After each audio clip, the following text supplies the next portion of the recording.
Good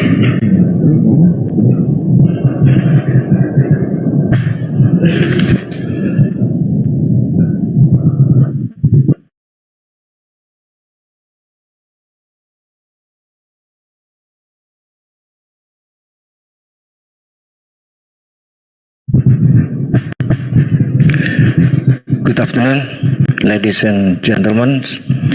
In these sessions,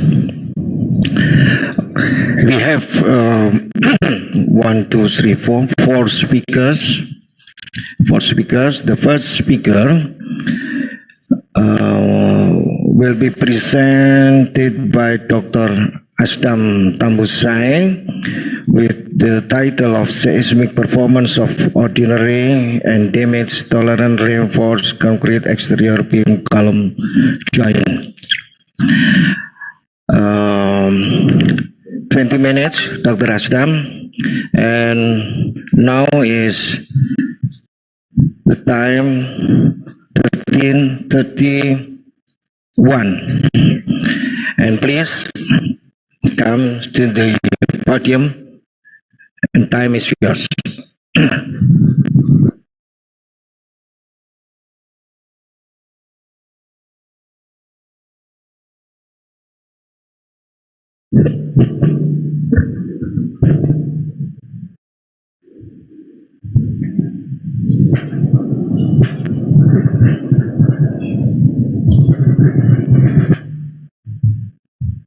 Well, very good afternoon, ladies and gentlemen, both who attend in-person parallel session this afternoon and online through Zoom meetings.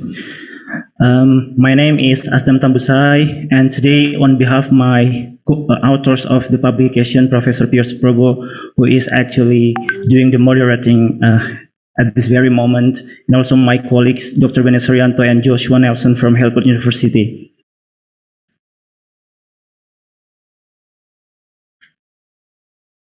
Well, this is actually a UK-Indonesia collaborative program, and it is funded by British Council, Newton Fund Institutional Links Program and Impact Scheme, collaborating with Ministry of Research, Education, Culture, and Technology of the Republic of Indonesia. I would like to acknowledge our project partners here, Dr. Guido Bregoli, Martin Aitken, Rodrigo, and Indra Komara for helping us throughout the experimental program that we did, and also material donations from Korea, Japan, BASF UK, Scott S, and PT Wikabton. Well, the outlines of my presentation today consist of 5 parts. I'm going to start with the background and motivation, and then I'm going to go to the experimental program on small-scale beam column joints that we tested at Helmut University, and experimental results and damage monitoring, some visualizations about the non-linear finite element analysis that we conducted, and lastly, concluding remarks and future outlooks. Well, really, the background for this project is to reduce the brittleness of concrete. We know that concrete is very strong in compression, but it is very brittle under tension. As you can see from the screen, when it is in tension, we pull the concrete, it will break into 2 parts, something like that. And we have the softening response after the cracking. Not only that, concrete contributes mainly to the CO2 emission. What we do here is we want to reduce the use of carbon in the concrete by using a new type of material.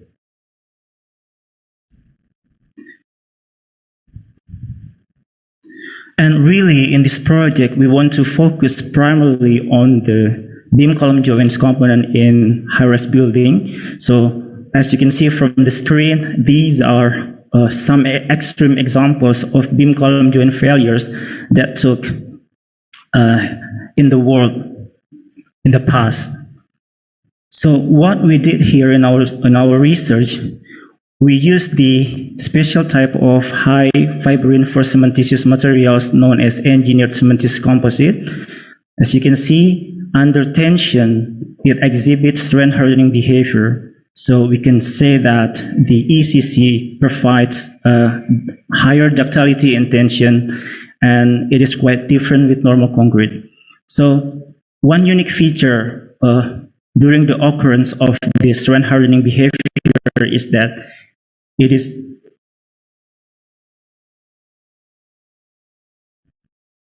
Sorry for the technical issue.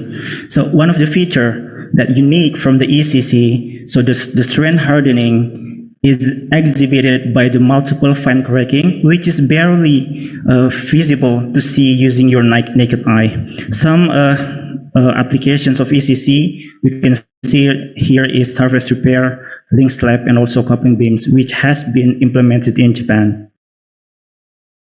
So this is our one of the milestones that we achieved at ITS. We successfully developed the ECC using locally tailored material in Indonesia, and it has many multiple microcracks which we cannot see during testing.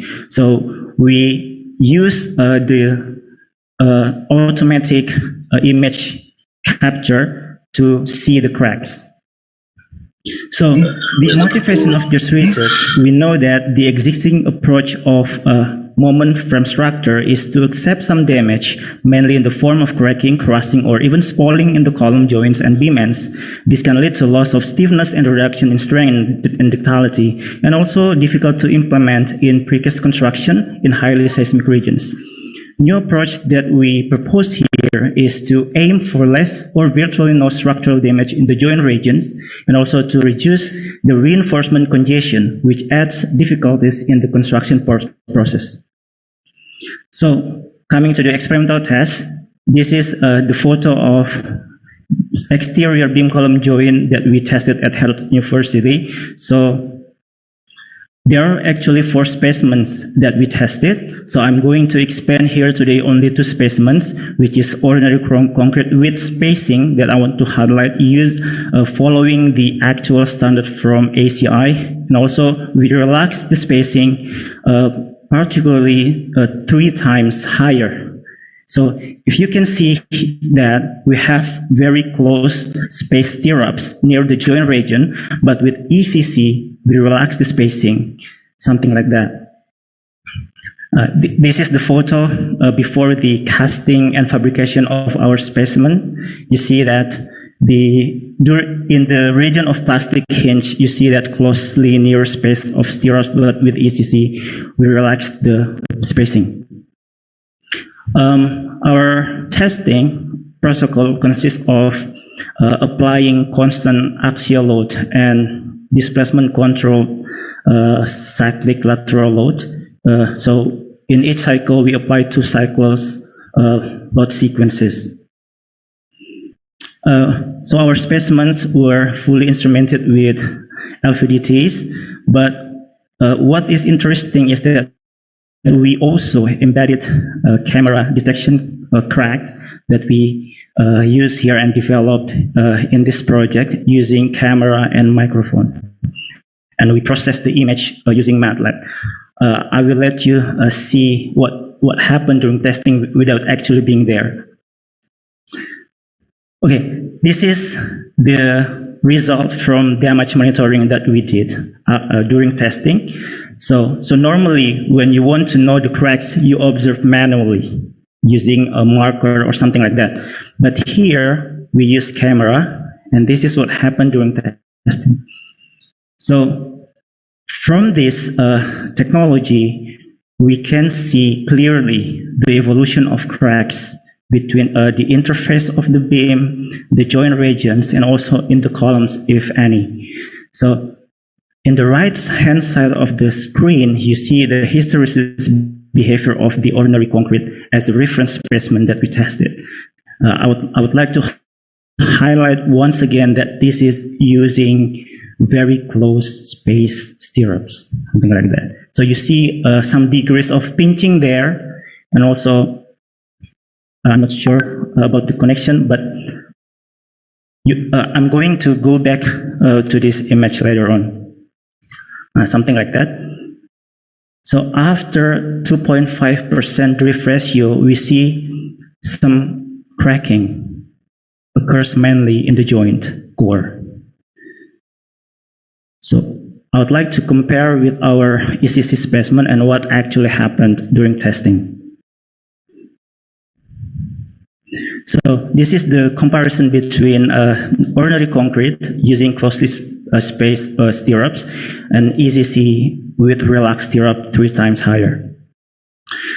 As you can see from the global response, the hysteresis response, so the one on the right is actually the ECC result overlaid with the ordinary reinforced concrete.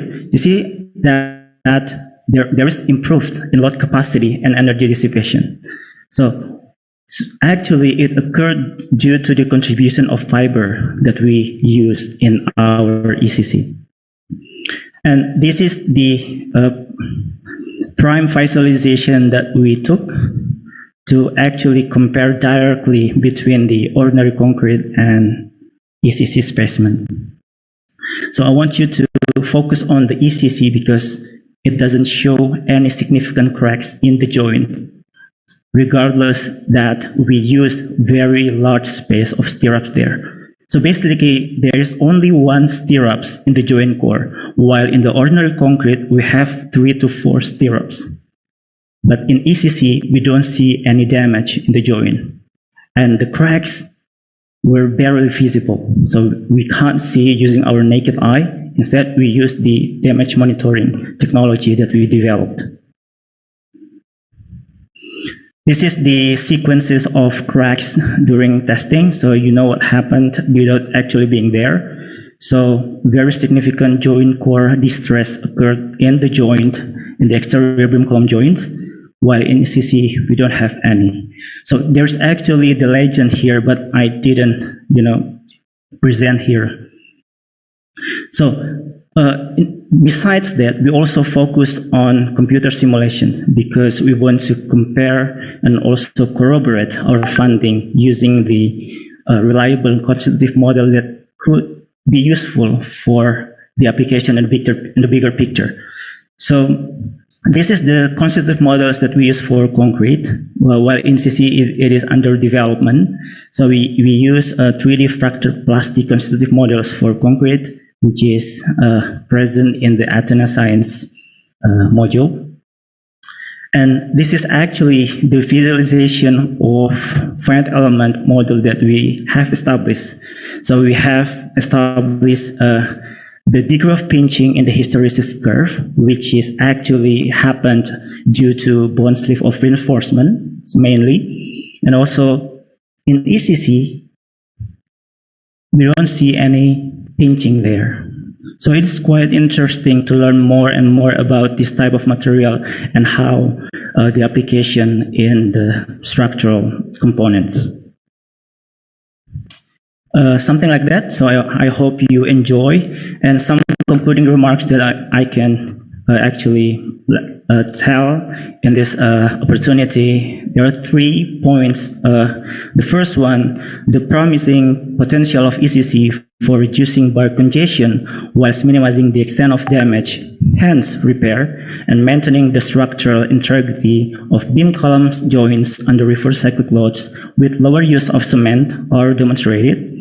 Second, potential for its implementation within the precast concrete industry is highlighted. And the third, value of nonlinear finite element simulations in providing detailed structural behaviors. This can be particularly useful for the analysis of structural elements containing unusual bar detailing or those made of new types of concrete where the design code is still not available. I think our main references here, we have published our experimental results in engineering structures. If you want to see more detail about our analysis, you can go straight to our publication in engineering structures. And also, if you want to see more about the constitutive model development that we use in Athena, you can go to our second publication in the forensic assessment of half joint beams. I think that's all from my side. Thank you very much for your attention.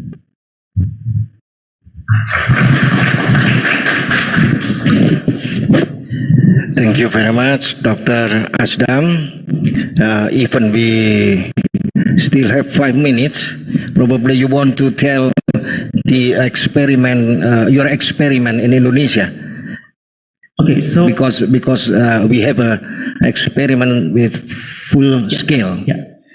In Bandung. Yeah, so basically this project is a collaborative program between the in Indonesia. In UK side, they did the experiments on their behalf. In our side, we also do the experiment, but because the facility that we have here is more established, then we can undertake the full-scale testing, and we did that at Puskim. So we haven't shared the results yet because it is under the analysis. So hopefully within like several months we can publish and let you know if we do. Thank you very much, Dr. Asdam. And again, give an applause to Dr. Asdam. Thank you very much. You may stay beside me or you can stay over there. I think it's better for me to stay up there. Okay. Now we have a second speaker with the title Performance Evaluation of Structures with Buckling Restraint Brace Frame Under Earthquake Loads, which is written by Dea Yunitasari and Dia Kusumastuti. And this paper will be presented by Dea Yunitasari from online. Is it right? Yes. Dea, are you with me? Yes. Okay. Please, time is yours. You have 20 minutes for present your papers. Okay, Please. Thank you, Professor Pio Suprobo. Assalamualaikum warahmatullahi wabarakatuh. Good afternoon, all participants. Good afternoon, all participants of the 5th International Conference on the Earthquake Engineering and Disaster Mitigation. First, allow me to thank you for the opportunity to present our research paper. My name is Dea Yunitasari, and the author team, Dia Kusumastuti. We are from Faculty of Civil and Environmental Engineering, Institut Teknologi Bandung. And the title of this paper is Performance Evaluation of Structure with Buckling Restraint Brace Frame Under Earthquake Load.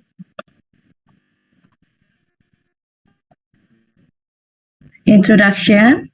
Under cyclic axial loading, conventional brace yields in tension and buckles in compression. The buckling restraint brace frame system, or BRBF, improve the concentrically braced frame system, or CBF, to solve the buckling problem.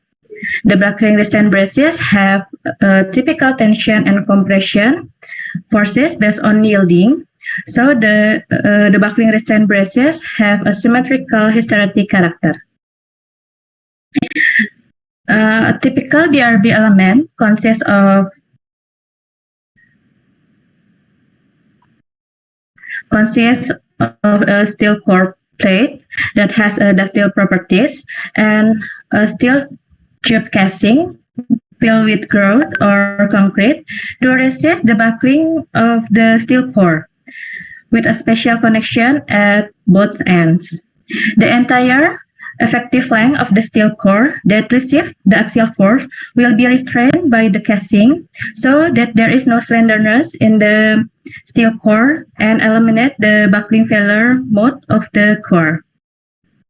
From all components of the BRB, the steel core is the main component to define the member capacity, and it will be designed in this research.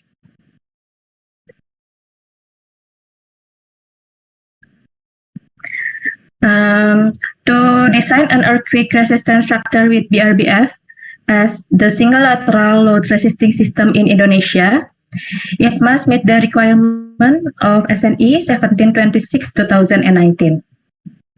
Based on this code, the design of BRBF structure as a seismic for resisting system is to be conducted with a seismic parameters of R equal 8, CD equal 5, and omega 0 equal 2.5. Moreover, the seismic design categories D, E, and F on BRBF have structural height limitation. In this study, we use the seismic design category D, and the height limitation is 48 meters. Therefore, the purpose of this research is to design a buckling resistant brace frame system using a procedure suggested by code, that is modal response spectrum analysis. Then we check the results using the another design procedure, that is linear response history analysis. Next, conduct pushover analysis to find out the failure mechanism in 1726-2019.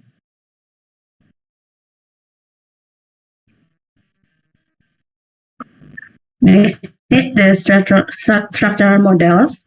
The structural design is an office building with a symmetrical floor plan measuring 30 by 30 meters with an interspan length of 6 meters and a height between floor of 3.5 meters.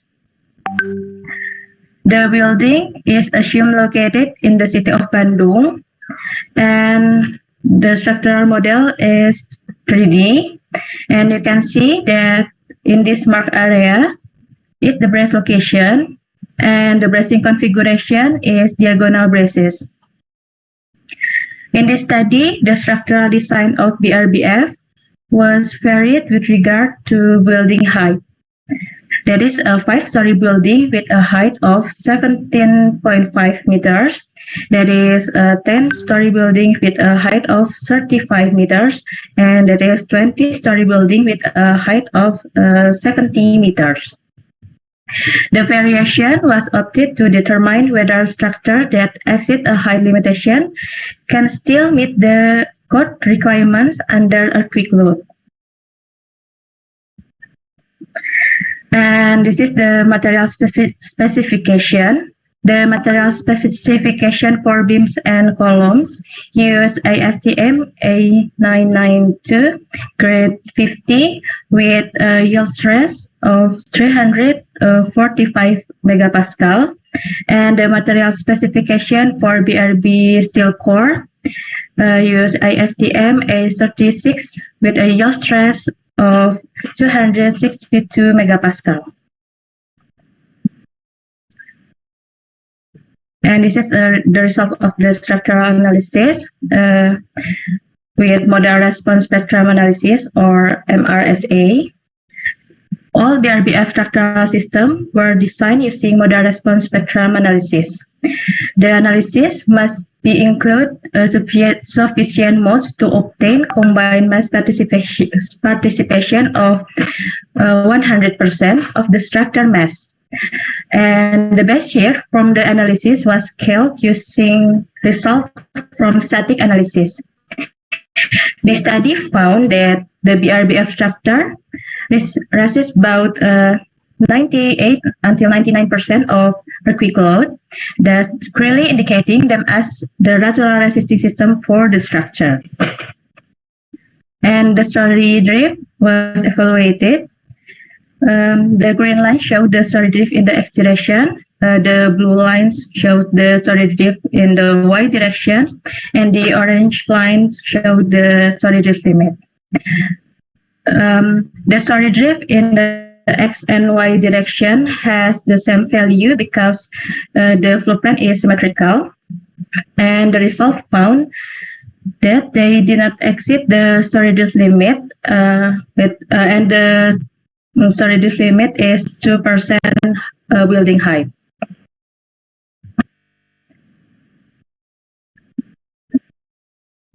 And these tables are the result of the structural design using modal response spectrum analysis. These are the cross-sectional dimension of braces, beams, and columns for 5-story building. This is for 10-story building, and this is for 20-story building. The demand capacity ratio for all elements meets the requirements of less than 1. And that's mean all the structural element designed with modal response spectrum analysis are able to resist the load on the structure.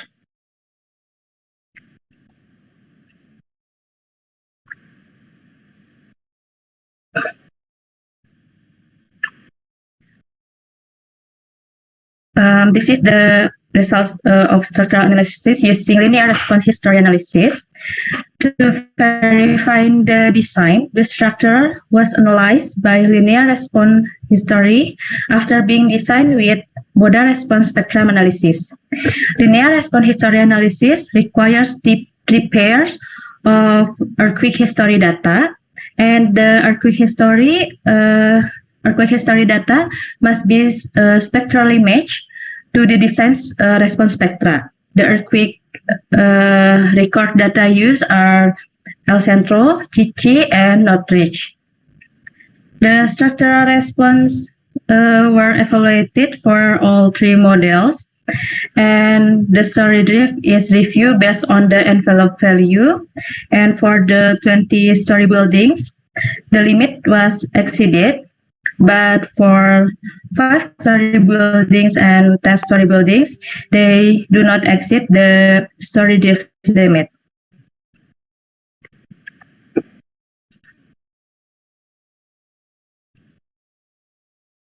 The axial force of brace element with linear response history analysis in the three building models is larger when compared with modal response spectrum analysis. And the difference is significant for taller models. And if we checking of the bracing capacity, the axial forces calculated by linear response history analysis do not meet the requirement. That means that the previous braces sectional cross-section design with modal response spectrum analysis must be redesigned using linear response history analysis.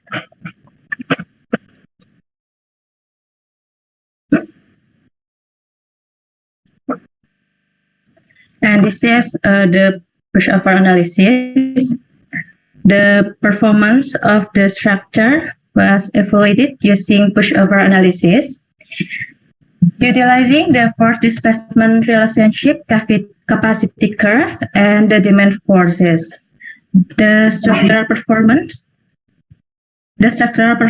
points are obtained from this curve, which is then compared with the structural performance level based on ISCE 4117.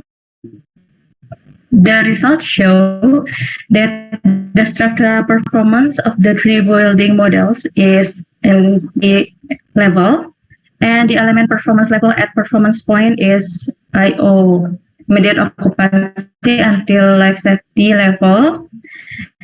And the result about distribution of the plastic L. The brass element heals earlier than the other element, as expected in the design.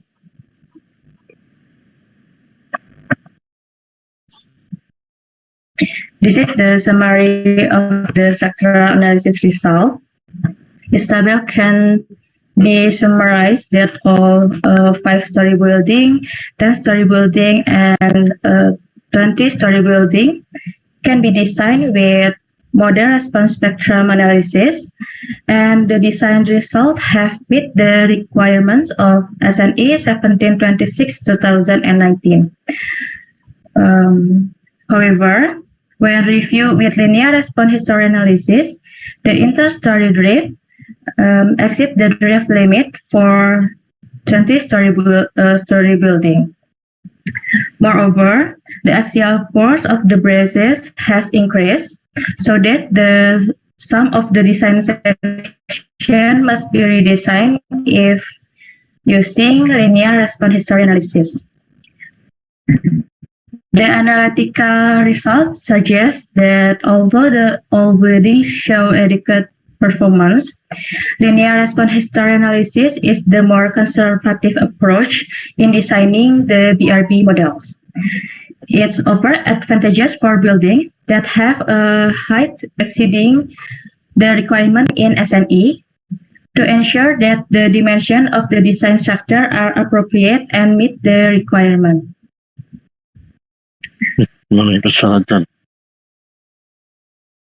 If you from the results of the pushover analysis, the level of the structural performance for our building is at immediate occupancy level. Sorry.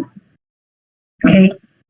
And it shows that BRBF design using model response spectrum analysis can be used in high-rise buildings because it is satisfactory structural performance even when the building height exceeds the limitation. And this is the conclusion based on the result of numerical study. 1. The structural design for the 3 BRBF structural models was conducted using model response spectrum analysis, and all structures meet SNE 1726-2019 requirements.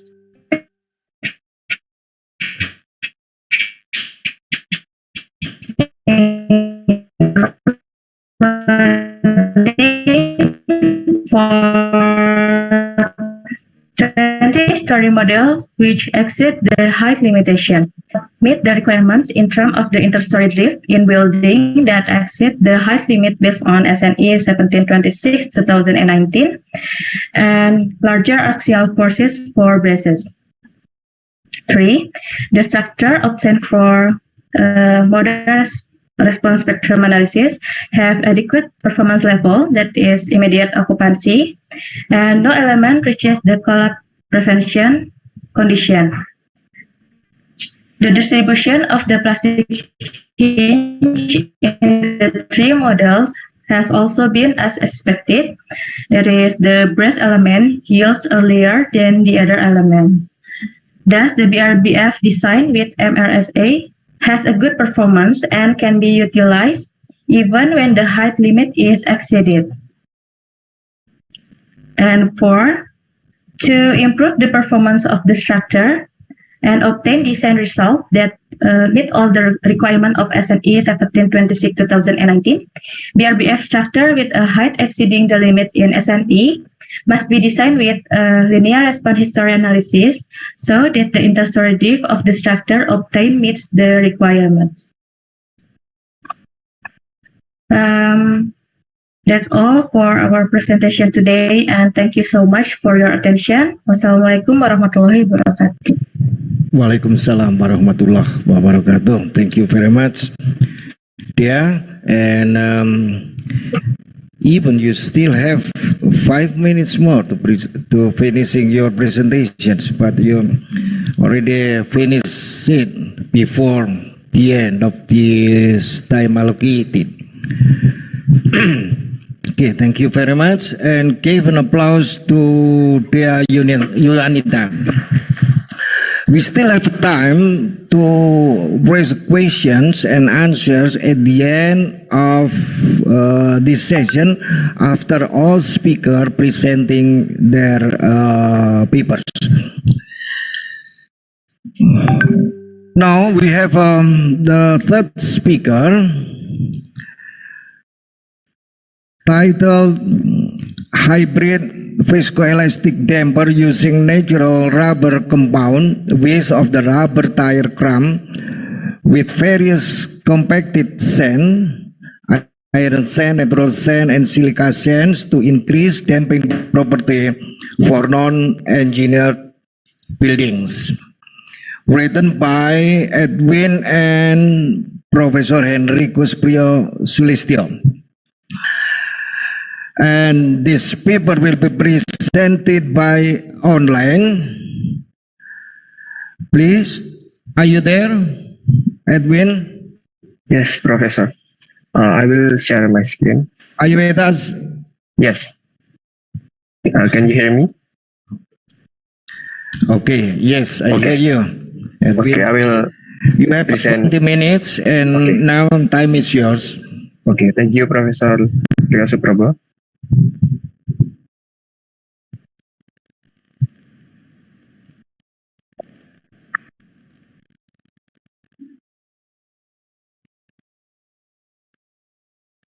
Okay. Good afternoon, ladies and gentlemen. First of all, let me thank you all for coming here today. And let me start by introducing myself. My name is Edwin, and I'm a final year civil engineering student at Gajah Mada University. And today, I'm going to present a paper with title Hybrid Viscoelastic Damper using natural rubber compound based of rubber tire cram with various compacted sands, iron sand, natural sand, and silica sand to increase damping property.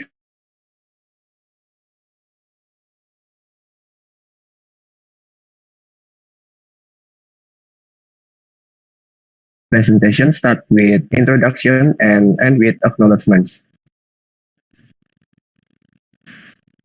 First is introduction. As we know, Indonesia is located between three major tectonic plates, namely Eurasian plate, Indo-Australian plate, and Pacific plate. And then, based on Badan Meteorologi, Klimatologi, and Geofisika, in 2021, there were 10,570 tectonic earthquakes.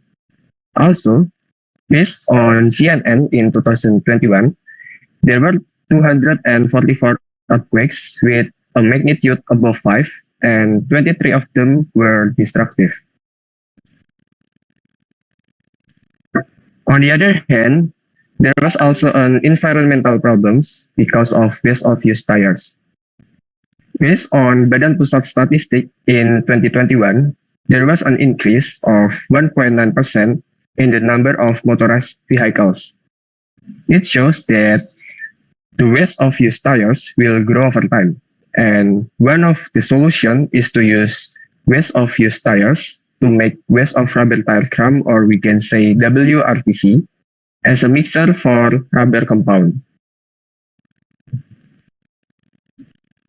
And on the other hand, many types of sand are available in nature, and we often encounter in life, and it is also easy to obtain. And based on previous researches, the surface frictions may create damping effect when encapsulated by flexible material such as rubber. Next, I will explain about materials and experimental procedure used in this research. The first material was rubber compound that was obtained from Polytechnic ATK Yogyakarta. The main component of this compound was a natural rubber in the form of rib smoke sheets with a mixture of synthetic rubber or styrene pyridine rubber.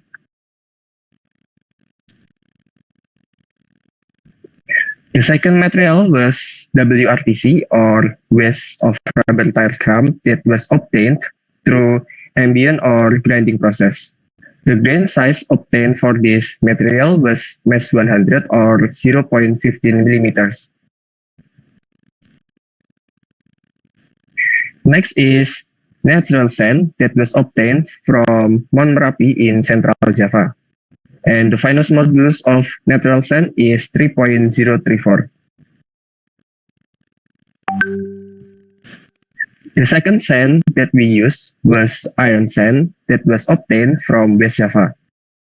Iron sand that was used had uniform grain size of 0.15 millimeters or mesh 100 with finest modulus of 0.0028.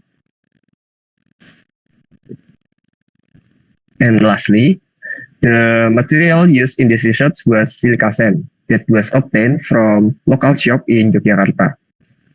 The silica sand had finest modulus of 2.345.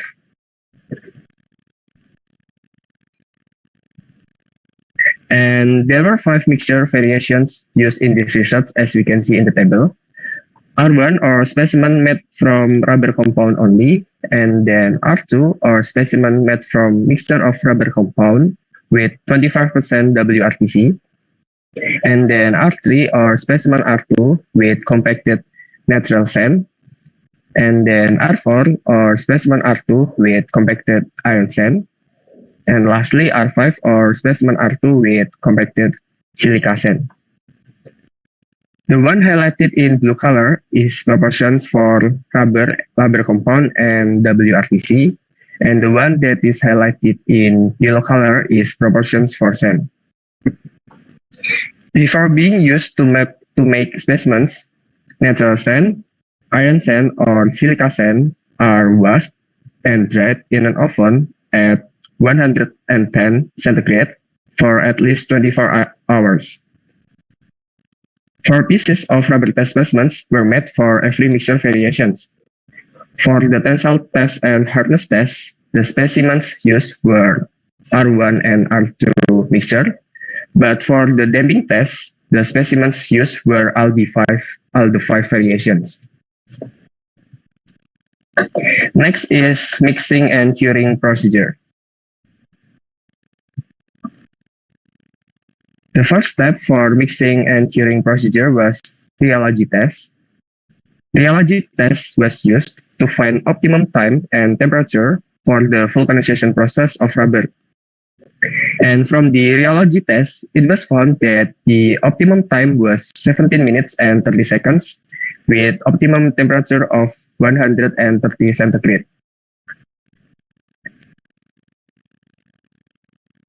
The next step was mixing rubber compound with 25% WRTC using a 2-roll mill machine. And the mixing process was carried out while controlling the temperature so it didn't get too hot and reach the vulcanization temperature.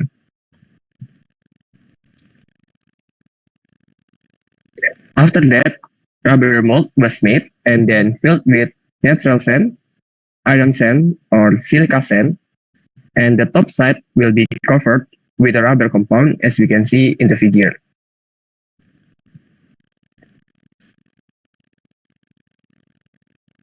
The last step was the vulcanization process using a press machine. The time and temperature used in this vulcanization process was the same that we get from the rheology test. The vulcanization process was done with a temperature of 130 centigrade and time for 17 minutes and 30 seconds. Next is the testing procedure. First is the tensile test, and this is the specimen used for the tensile test. Dumbbell-shaped test specimens was used for tensile test with dimension as shown in the figure. And this is the tensile test configuration. The dumbbell test object was clamped using a grip, and the machine will operate with a nominal speed of 500 millimeters per minute, and the changes in length from grip to grip was observed until the test object breaks. The tensile test was carried out based on SNI ISO 37-2011, and the test was carried out for R1 and R2 specimen.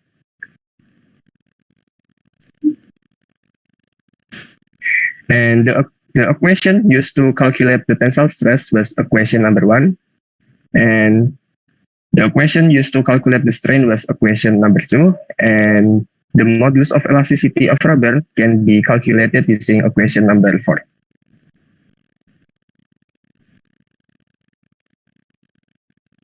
After the tensile test, there is also hardness test. And this is the hardness test configuration, and this is the specimen used for the testing. For this test, compressive load used for this durometer sort A type is 1 plus minus 0.1 kilogram, which can measure the depth of penetration with a scale of 0 to 100 in 3 until 15 seconds.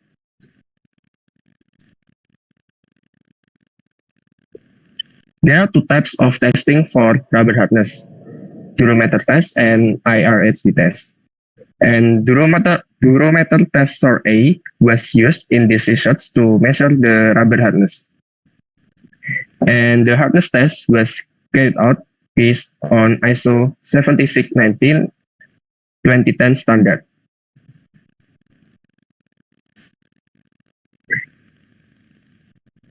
After the tensile test and hardness test, there was also damping test. And this is the specimen used for determination of damping ratio, as we can see in the figure.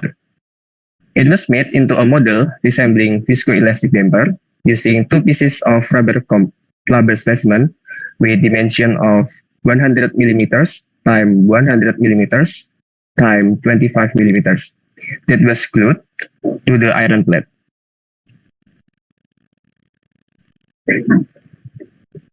And the method used to calculate damping ratio in this research was equivalent viscous damping ratio. The first step was to calculate equivalent stiffness using equation number 4. And then we can calculate the dissipated energy that was the area inside the hysteresis loop. And after that, we can calculate potential energy using equation number 5. And lastly, we can calculate the equivalent viscous damping ratio using equation number 6.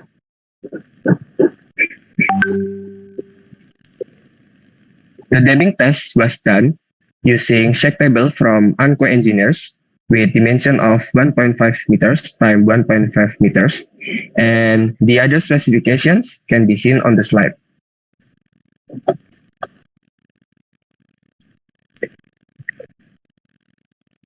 Next, we can see the setup used for the damping test.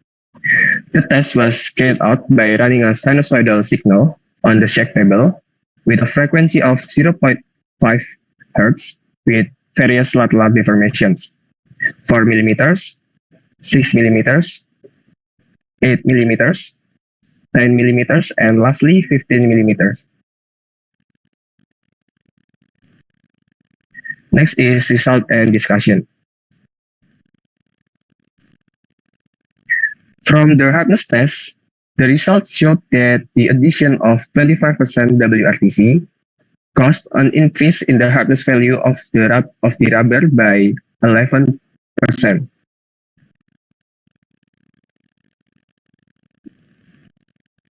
Different from the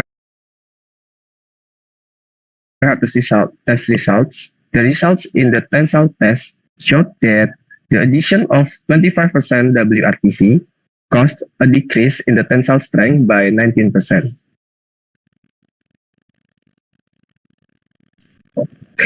And this is the results for modulus of elasticity of rubber, where it showed that the addition of 25% WRTC also caused a decrease in the modulus of elasticity by 5%.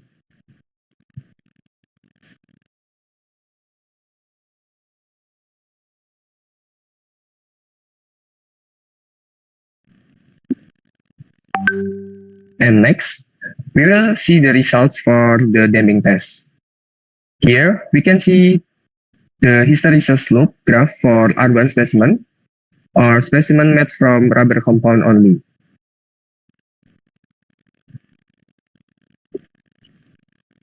And next, we can see the graph for R2 specimen, or specimen made from mixture of natural rubber compound with 25% WRTC.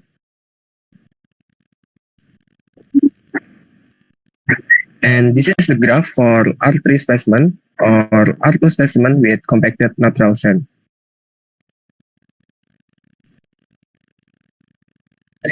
And this is the graph for R4 specimen, or R2 specimen with compacted iron sand.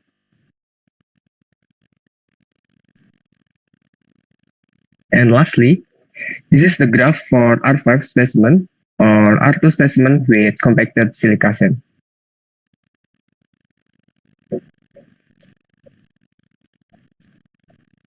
And this is the example of envelope curve for R3 specimen. And this is the envelope curve for the R4 specimen.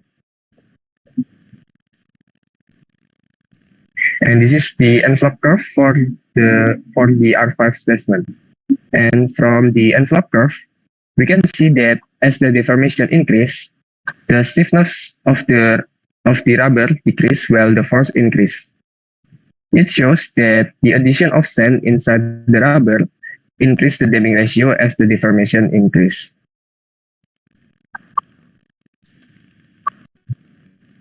Next, we can see the equivalent viscous damping ratio results for R1 and R2 specimens. Both specimens showed result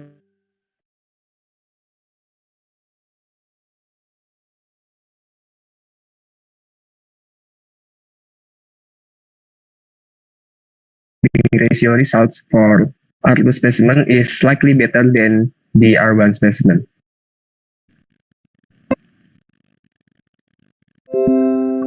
And next, we can also see the R4 specimen and R5 specimen. The results show that the equivalent viscous damping ratio value increase as the deformation increase. This is due to the damping aid through friction between the sand grains. Therefore, it could be seen that the addition of sand has an effect on increasing the damping ratio of rubber. Next is conclusion. There are several conclusions that can be drawn from this research. First, the addition of 25% WRTC decreased the tensile strength and modulus of elasticity of rubber, but increased hardness and damping ratio of rubber, although not significant. Second, the use of WRTC is also an environmentally friendly solution to help reduce waste tire. Third, the addition of sand can increase damping ratio of rubber. As the deformation increases, the value of damping ratio also increases for specimens with the addition of sand. Fourth, the addition of natural sand, iron sand, or silica sand caused an increase in the damping ratio by 123%, 206%, 141%, respectively at the lateral deformation of 15 millimeters compared to the R1 specimen. And lastly, acknowledgements. We would like to thank you to the Gadjah Mada University Research Directorate for supporting this research through the Final Project Recognition or RTA program. Thank you is also addressed to the workshop of the Polytechnic ATK Yogyakarta for preparing the test specimen, as well as the structure laboratory of Gadjah Mada University and the Laboratory Center for Rubber, Leather, and Plastic Tests of the Special Region of Yogyakarta for letting us to test those rubber properties. And that's all for me. Thank you so much for your attention. Thank you, Edwin. Applause for Edwin. Congratulations for your innovations about rubber clamp damper. Very good, Edwin. Thank you, Professor. Okay, the next speaker. The next speaker is Muhammad Rizaldi.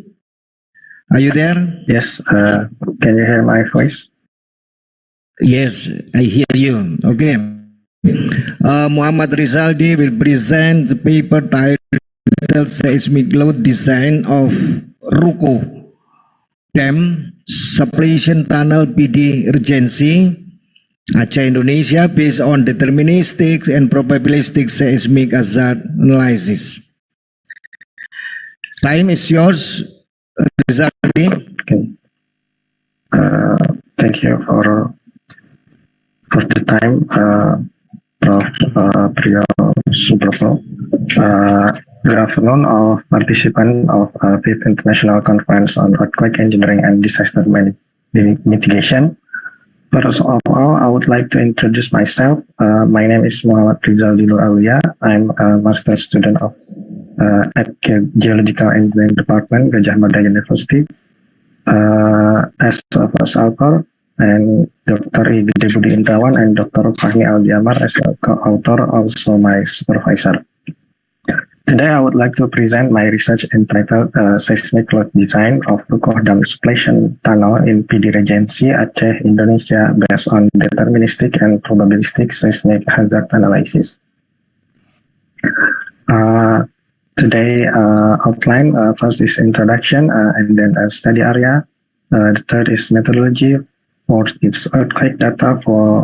Fifth is ground motion prediction equation. Next is logic tree frameworks, and then earthquake scenarios, and then peak ground acceleration calculations and response spectra, and probabilistic seismic hazard analysis, and the last is conclusion. The first one, introduction. Since damage such structures cause significant financial loss and environmental risk, monitoring seismic risk at key infrastructure location, including dams, tunnels, and other infrastructure, is essential in earthquake engineering. As you can see, the picture is PD Jaya earthquake in 2016 is located near the study area. And then two well-known methods for measuring seismic hazard, deterministic seismic hazard analysis and probabilistic seismic hazard analysis. Both techniques follow a four-step procedure, with the first two phases being identical. The study area, the research location is in the Rukoh Dam Suppletion Tunnel, which is administratively located in Pantuan Bunut Village, Tirus District, PD Regency, Aceh Province, Indonesia. Geographically, it is situated in northern part of Aceh Mountainous Block, as you can see indicated in the green dots in the map. The lithological group of the area is dominated by middle to late Miocene mudstone and calcareous sandstone from the Kota Bakti formation. Seismotectonically, the construction site of the suppletion tunnels area falls in the Sumatran Fault Zone, especially in Selimum South segment. The distance between the location and the Selimum South segment is 6.03 kilometers based on surface projection. Based on the code of SNI 1720 26 2019, 10 kilometers or less than of unknown default projection capable of producing magnitude more than 6 or greater earthquakes, it needed to be done site-specific response analysis. So that's why the reason we need to do site-specific response analysis. The next, the methodology. First, deterministic method evaluates the downshaking hazard based on controlling source, which is considered to provide the greatest threat among all the potential sources at each given position. Locating and identifying all earthquake source in a place that might cause considerable ground motion is crucial. The deterministic approach is then used to determine the distance that is closest between the earthquake source